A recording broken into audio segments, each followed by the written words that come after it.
شروع اللہ کا نام لے کر جو بڑا مہربان نہایت رحم والا ہے۔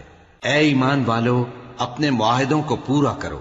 تمہارے لیے چرنے والے مویشی حلال کر دیے گئے ہیں بجز ان کے جو تمہیں پڑھ کر سنائے جاتے ہیں، مگر حالت احرام میں شکار کو حلال نہ جاننا۔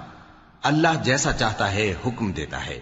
مومنوں، اللہ کے نام کی چیزوں کی بے حرمتی نہ کرنا، اور نہ ادب کے مہینے کی، اور نہ قربانی کے جانوروں کی، اور نہ ان جانوروں کی جو اللہ کی نذر کر دیے گئے ہوں کہ جن کے گلوں میں پٹے پڑے ہوں، اور نہ ان لوگوں کی جو حرمت والے گھر یعنی بیت اللہ کو جا رہے ہوں اپنے پروردگار کے فضل اور اس کی خوشنودی کے طلبگار بنے ہوئے۔ اور جب احرام اتار دو تو پھر اختیار ہے کہ شکار کرو، اور کچھ لوگوں کی دشمنی اس وجہ سے کہ انہوں نے تم کو مسجد حرام سے روکا تھا تمہیں اس بات پر آمادہ نہ کر دے کہ تم زیادتی کرنے لگو۔ اور دیکھو، نیکی اور پرہیزگاری کے کاموں میں ایک دوسرے کی مدد کیا کرو، اور گناہ اور ظلم کی باتوں میں کسی کے ساتھ تعاون نہ کرو۔